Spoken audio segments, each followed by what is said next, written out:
মাঝে মাঝে দেখবেন নিজের মধ্যে কেমন যেন একটা হাহাকার, কেমন জানি একটা শূন্যতার অনুভূতি সৃষ্টি হয়।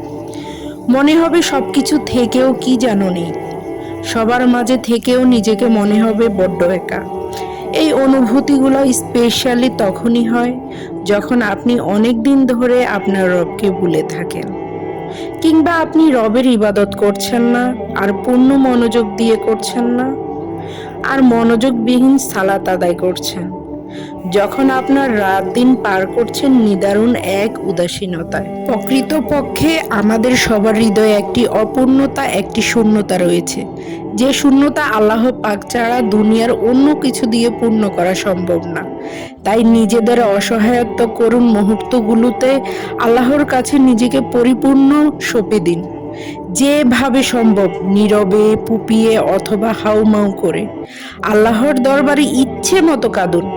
আপনার রবের কাছে যে আপনার চোখের পানির মূল্য অনেক বেশি, আপনি তো জানেনই। আল্লাহ পাক পাপিষ্ঠদের জন্য জাহান্নাম সৃষ্টি করেছে। এই জাহান্নামে রয়েছে ভয়ঙ্কর আগুন, যা কলিজা ভেদ করে ফেলবে।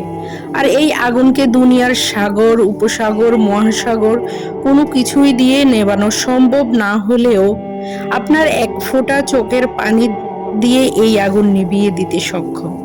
সুবাহান আল্লাহ! আমাদের রব আমাদের চোখের পানিটাকে কতটা ভালোবাসেন, আমরা কি কখনো কল্পনা করেও দেখেছি?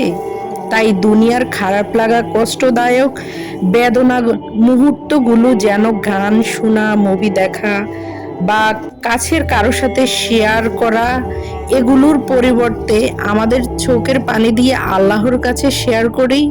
কারণ দুনিয়ার কেউ আমাদের চোখের পানির মূল্য না দিলেও আমাদের রব প্রতিটি অশ্রুকণার খুব চড়া মূল্য পরিশোধ করবেন, আপনি কল্পনাও করতে পারবেন না। তাই নিজের সুখ দুঃখ, চাওয়া পাওয়া যা কিছু আছে, নিজের যদি কারোর সাথে গল্প করার মতো সঙ্গী না থাকে, আপনি আল্লাহর সাথে জায়নামাজে বসে গল্প করুন।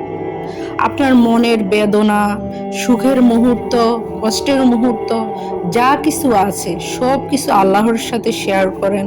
আল্লাহর সাথে আপনি নামাজের বিছানায় বসে কথা বলুন, গল্প করুন। দেখবেন আপনার একাকিত্ব মুহূর্তটা খুবই সুন্দর কাটবে।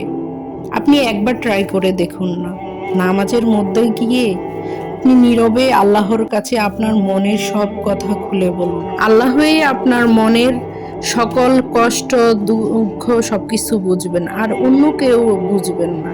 কারণ আল্লাহ ছাড়া আমাদের এই মনের ভিতরের মনুষ্যত্বটা কেউ বোঝার মতো নেই। আপনি দুনিয়াতে যত মানুষের সাথে মিশবেন, যত মানুষের সাথে আপনার ব্যক্তিত্ব বা পার্সোনালিটি শেয়ার করবেন, ততই মানুষের কাছে আপনি তুচ্ছ এবং হাসির রসিকতার মানুষ হয়ে উঠবেন। তাই কখনো নিজের ব্যক্তিগত বা নিজের কষ্টের কথা অন্যের কাছে শেয়ার করবেন না। ফি আমানিল্লাহ।